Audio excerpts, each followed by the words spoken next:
اعوذ باللہ من الشیطان الرجیم بسم اللہ الرحمن الرحیم رب اشرح لی صدری ویسر لی امری واحلل عقدۃ من لسانی یفقہوا قولی۔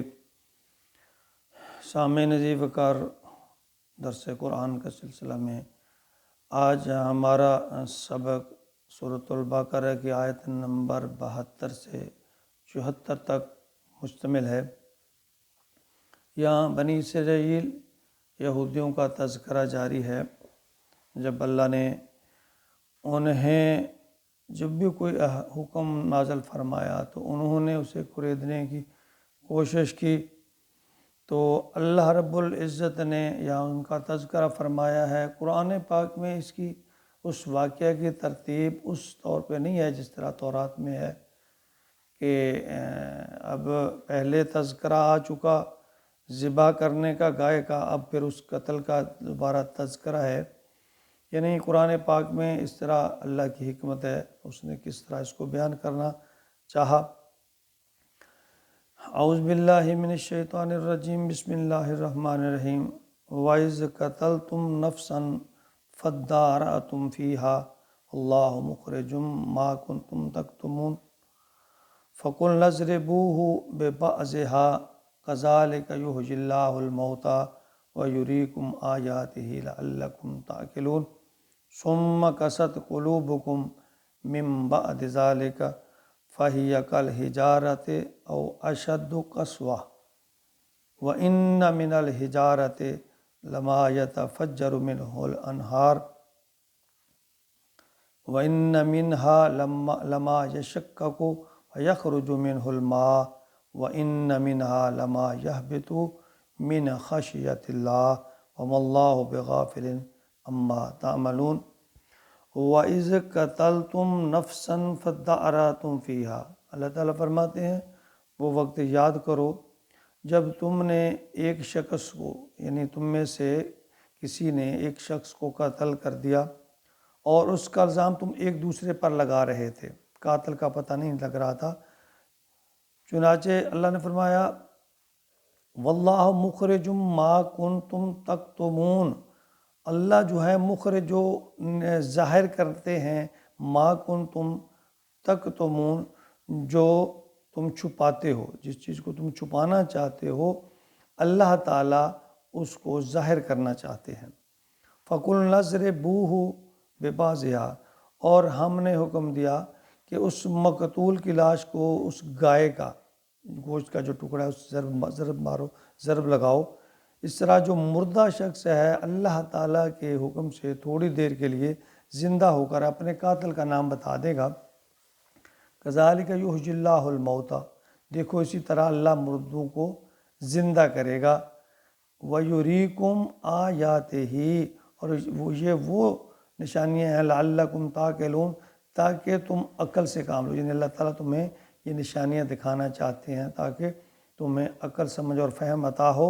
یعنی ایک طرف تو اللہ تعالیٰ نے یہ دکھانا اللہ تعالیٰ کا مقصود تھا کہ اللہ مردوں کو کس طرح زندہ کرتے ہیں، اور دوسری طرف جیسے کہ پہلے تذکرہ ہو چکا کہ وہ گائے کا ان کے دل میں بہت زیادہ احترام تھا، اللہ تعالیٰ نے اس جو چیز ہے اس کو بھی ختم کرنے کی کوشش کی۔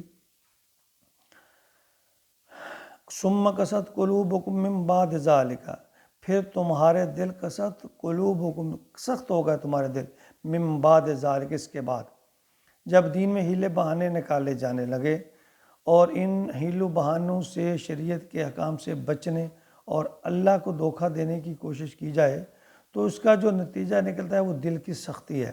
اللہ فرماتے ہیں فَيَا كَالْحِجَارَةِ أَوْ أَشَدُّ قَسْوَةً، پس اب تو وہ پتھروں کی مانند ہو گئے، بلکہ سختی میں اس سے بھی زیادہ، پتھر سے بھی، یعنی زیادہ سے یہ فصاحت و بلاغت کے اعتبار سے بھی قرآن حکیم کا یہ بہت ایک عمدہ مقام ہے۔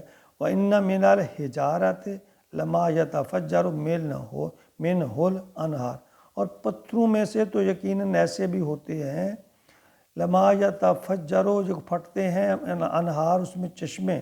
اللہ کہتے ہیں کچھ پہاڑ تو ایسے ہیں کہ ان سے پانی کے چشمے پھٹتے ہیں۔ وَإِنَّ مِنْهَا لَمَا يَشَقَّقُ، اور ان پتھروں یا چٹانوں میں سے بے شک ایسے بھی ہیں یخرج منہ الماء کہ ان میں سے پانی برآمد ہوتا ہے. کچھ اللہ تعالیٰ کہتے ہیں ایسے ان سے چشمے پھوٹ رہے ہیں، ان سے پانی برآمد ہو رہا ہے. وَإِنَّ مِنْهَا لَمَا يَهْبِطُ مِنْ خَشْيَةِ اللَّهِ، اور ان میں سے یقیناً وہ بھی ہیں جو اللہ کے ڈر سے، خوف سے گر پڑتے ہیں. دنیا کی ہر مخلوق، جاندار بے جان، چرند پرند، اللہ کے خوف سے ڈرتی ہے. اللہ فرماتے ہیں کہ دنیا کی ساری مخلوق مجھے سجدہ کرتی ہے. اب ان کے سجدہ کرنے کا انداز کیا ہے وہ اللہ ہی بہتر جانتے ہیں. فَمَا اللَّهُ بِغَافِلٍ عَمَّا تَعْمَلُونَ، اور اللہ تعالیٰ غافل نہیں ہے ان سے جو تم کر رہے ہیں. یعنی اللہ تعالیٰ کہتے ہیں کہ ان کے دل جو ہے ایسے سخت ہو گئے، دین سے دوری، دین سمجھنے کے لیے ان کے دل پر ایسی مہر لگ گئی. اللہ فرماتے ہیں پتھر کی مانند، اس سے بھی سخت. یعنی پتھر، اب دیکھ پتھر پر جس طرح نشان نہیں لگایا جا سکتا، اللہ فرماتے ہیں کچھ تو پتھر ایسے نرم ہیں ان سے پانی نکلتا ہے، چشمے پھوٹتے ہیں اور اللہ کے آگے گر پڑتے ہیں اللہ کے خوف کے ڈر سے. لیکن یہ بدبخت اتنے سخت، ان کے دل اتنے سخت ہو گئے پتھر سے بھی زیادہ کہ اللہ کے آگے جھکنے کا نام نہیں لیتے. کسادت قلبی کی یہ کیفیت جو ہے اس امت کے افراد کی جو بیان کی گئی ہے اب تک، یعنی یہ وہی قوم ہے جسے اہل عالم پر فضیلت دی گئی تھی. 1400 سال پہلے جو ان کے جو حالات اللہ تعالیٰ نے فرمایا تھا کہ میں نے تمہیں تمام قوموں پر فضیلت دی ہے. پھر ان کی یہ بدعمالیاں، عقائد میں ملاوٹ اور اللہ اور اللہ کے رسول کے حکام میں مین میخ، یعنی جو کریدنا، بال کی کھال اتارنا، ان اعمال نے اللہ تعالیٰ فرماتے ہیں پھر ان پر جو ہے ایسی مہر ثبت کی کہ وہ اللہ کے حکم کو مان ہی نہیں سکتے، سمجھ ہی نہیں سکتے. یعنی اللہ تعالیٰ نے بدبختی کی مہر ان کے اوپر لگا دی ہے. اللہ تعالیٰ ہمیں ایسے اعمال سے بچائے اور ایسی آزمائش سے بچائے. ہمیں جو قرآن پاک میں احکام ہے، اللہ کے نبی کے احکام ہیں، ان کو کھلے دل سے عاجزی کے ساتھ مان کر تسلیم کر لینا چاہیے.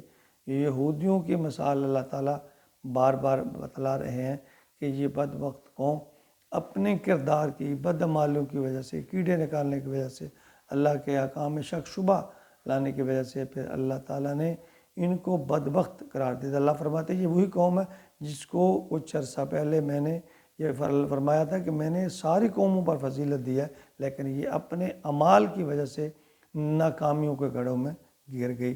اللہ تعالیٰ ہمیں ہر لحظہ ہر وقت نبی پاک کی اطاعت اور اپنے فرما برداری نصیب فرمائے. آمین یا رب العالمین.